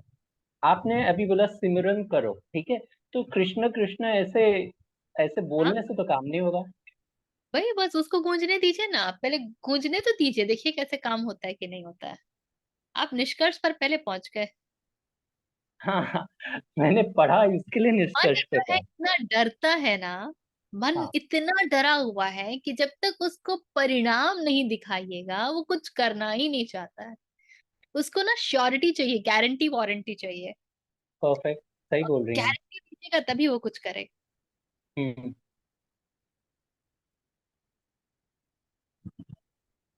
कृष्ण गारंटी का नाम है, हाँ असली गारंटी। हाँ, मतलब आप आत्मा को ही रिप्रेजेंट कर रही हैं गारंटी से। बस आप बस बोलिए कि अच्छा, अभी आप मुझे मार्गदर्शन दीजिए, और आप जो बोलेंगे वो मुझे स्वीकार है। जो होता है वो सब प्रसाद है। तो सब सब उचित है। और इसमें जो मुझे करना है वो मैं अवश्य करूं। मुझे ब्लॉग लिखना है तो मैं ब्लॉग अवश्य लिखूं। मुझे भोजन पकाना है तो मैं भोजन अवश्य पकाऊं। मुझे नौकरी पर जाना है तो मैं नौकरी पर अवश्य जाऊं। मैं अपने मन के पास एंग्शियस होने के लिए, चिंतित होने के लिए कुछ भी नहीं छोड़ूंगी। सारी चिंताएं प्रभु के चरणों में। तुम देख लो, तुम जैसा चाहोगे वैसा मुझे स्वीकार है। और मैं अपने कर्म से एक क्षण भी पीछे नहीं हटूंगी। युद्ध तो करना है, युद्ध तो है, संसार ही युद्ध है, तो युद्ध तो करना है। किंतु युद्ध से क्या परिणाम आता है, और मैं ये डर के युद्ध ना करूं कि मैं युद्ध पे गई तो मेरे पीछे घर में पता नहीं किस कौन डाका डाल देगा। ये नहीं होना है। युद्ध से भागना नहीं है। क्योंकि यदि आप जीवन रूपी युद्ध से भागेंगे ना, तो ये आपका मन जो है वो कुरुक्षेत्र बन जाएगा। यहाँ पे कॉन्फ्लिक्टिंग थॉट्स चलेंगे। युद्ध तो होना ही है। तो जो असली युद्ध है उसमें उतर जाइए, और यहाँ पर कृष्ण को बिठा लीजिए। दुर्योधन मत बनिए कि अक्षुणी वो पूरी नारायणी सेना लेकर के चल दिए। कृष्ण को साथ में लीजिए। कितनी भी बड़ी सेना हो, संसार में कोई नहीं जीत पाता। जीतता वही है जिसके पास कृष्ण हो।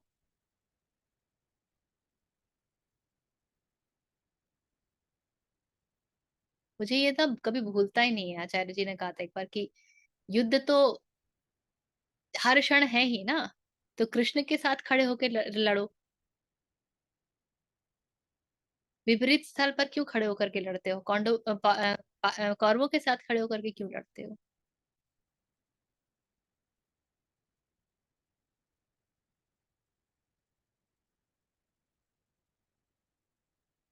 ठीक है। किस बात से क्या निकलेगा ना, बहुत कठिन है कह पाना। बहुत ही कठिन है कह पाना।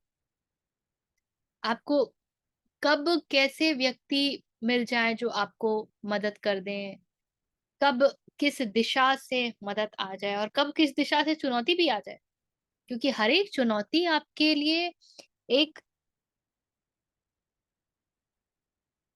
क्षण है, एक इवेंट है, ये जान पाने का कि अभी तक आप कृष्ण के साथ खड़े होना सीख पाए हैं या नहीं।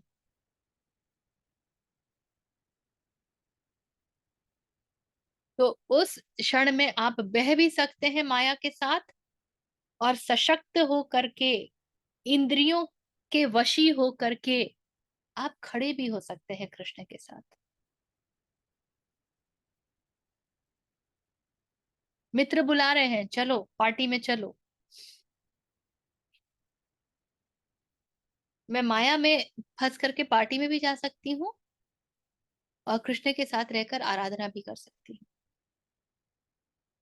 अब मैंने जो चुनाव किया उसके अनुसार मेरे भीतर का गुण धर्म और परिवर्तित होगा। एक तरफ तमो गुण के लिए और ज्यादा तमस में जाने के उपाय हैं, और एक तरफ उसी तमो गुण का थोड़ा सात्विक गुण में परिवर्तित होने का भी उपाय है। कॉज एंड इफेक्ट, यही कर्म फल है।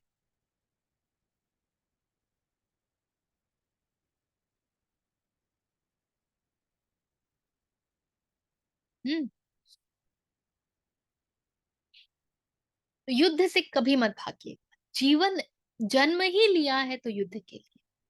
ओशो कहते थे कि मृत्यु अ, यमराज के ऊपर सवार होके नहीं आती है, मृत्यु जन्म रूपी भैंसे पे सवार होके आती है।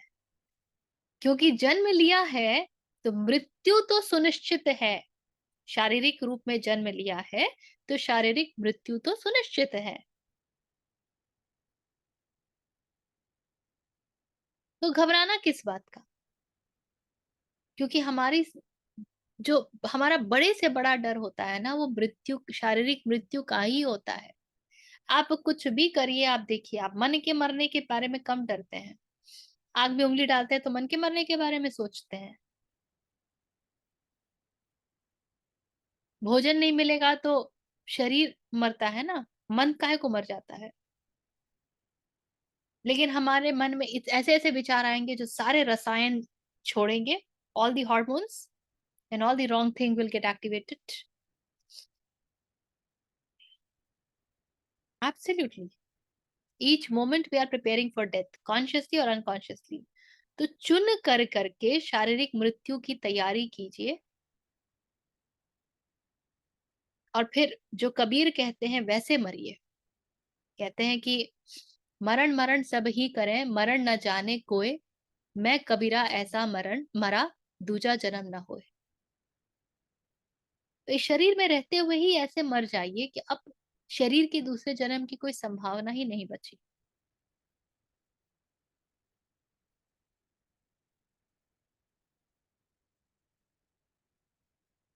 जीवन में युद्ध से बिल्कुल नहीं घबराना है। ये बहुत सारे लोगों के साथ हुआ है कि जब स्क्रिप्चर्स के पास आए हैं, वेदों के पास आए हैं, उपनिषदों के पास आए हैं, तो शांति जो चस्का वाला होता है ना, उसका जो चस्का लगने लगता है, हम उसको मिस इंटरप्रेट करते हैं।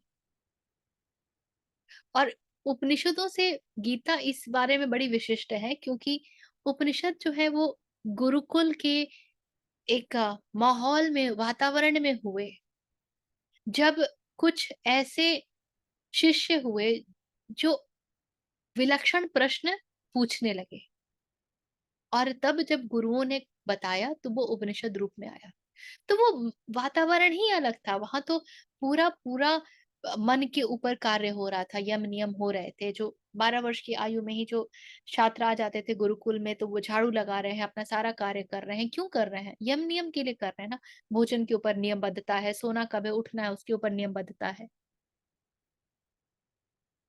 किंतु गीता युद्ध के बीच में हो रही है, और कहीं से भी कृष्ण नहीं कह रहे हैं कि युद्ध छोड़ करके भागो अर्जुन। पूरी गीता ही इस बात के लिए है कि युद्ध से नहीं भागना है। तुम जिस जिस कारण से भाग रहे हो वो सारे कारण मिथ्या हैं, और युद्ध तो सदा है। जो ये बात समझ जाता है वो कृष्ण के साथ हो लेता है। युद्ध तो सदा है।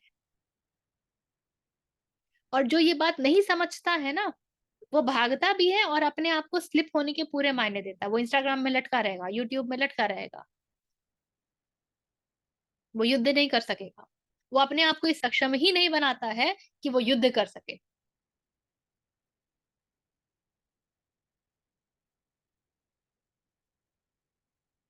तो हर क्षण जब आप अपने आप को कहते हैं कि युद्ध करना है, तो आप अपने आप को युद्ध के लिए सक्षम भी बनाते हैं।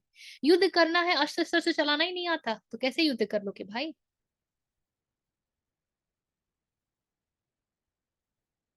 भाग करके युद्ध नहीं होता है। आपको अपने आप को बताना पड़ता है। ये ये ना मेरा एक बहुत बेसिक ट्रेट रहा है हमेशा। मुझे मालूम नहीं था कभी, पर मैं बहुत भागती थी लड़ने से, कॉन्फ्लिक्ट से। Very accommodative in nature on a lot of things. So हाँ ठीक है, कर लेते हैं। कोलैबोरेशन के नाम पे कॉम्प्रोमाइज खूब होता था। I would not fight and I would give up कि जा चाचू। When this realization came to me, it's been I think 3-4 years. When this realization came to me कि अरे ये तो मेरे भीतर कुछ है, कुछ गुण धर्म ऐसे हैं जो जब स्थिति पड़ती है तो in in the name of peace, what I'm trying to do is I'm actually not confronting the war. तो उस पीस में पता है क्या होता था? उस पीस में ना एक नपुंसकता का की फीलिंग रहती थी।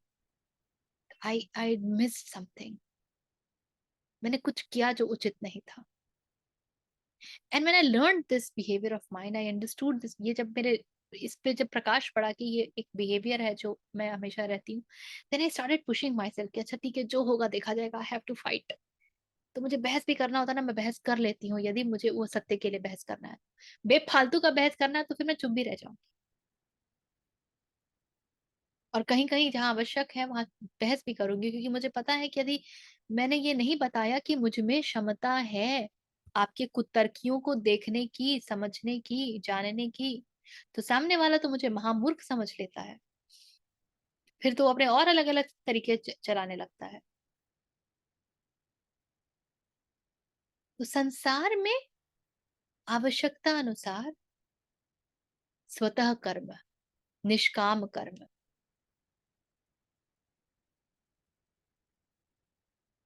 किंतु कर्म से नहीं भागना है। कहीं भी कृष्ण ने ये नहीं कहा है कि कर्म ही नहीं करना है। और हमारे लिए, हम जैसे हैं, कर्म ही युद्ध है। हर कर्म युद्ध होता है, क्योंकि सबसे पहले आपके सारे कर्म, उसमें आप किससे युद्ध कर रहे होते हैं? खुद से, अपने अहंकार से। Get out of your own way, as zen says। हर कर्म में आप अपने आप को उससे बाहर निकाल रहे होते, बाहर निकाल रहे।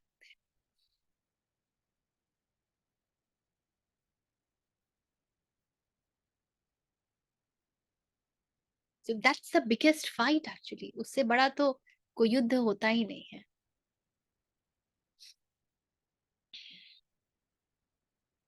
जीवन संग्राम इसीलिए है। किंतु संग्राम की दिशा मोड़ दो कृष्ण की तरफ, तो जो संग्राम है उसकी सुंदरता ही बदल जाएगी। हम्म? और वो संग्राम जो है आपको नैष्ठिव शांति की तरफ ले जाएगा।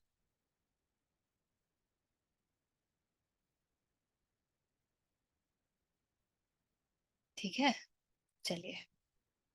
ये मुझे भी अपने आप को याद दिलाना पड़ता है कि युद्ध से मत भागो, युद्ध से मत भागो। जो अपने आप को स्ट्रेच करने की काबिलियत होती है ना, वो यहीं से आती है। You can not stretch yourself if you are running away from conflict. Osho कहते थे कि अपने आप को किसी जो भी कर रहे हो उसे पूरा झोंक दो, पूरी तरीके से। और जब तुम्हें लगता है कि तुमने अपने आप को पूरा झोंक दिया, तो तुम जानो कि तुमने अभी तक अपने आप को पूरा नहीं झोंका है। So then you stretch even।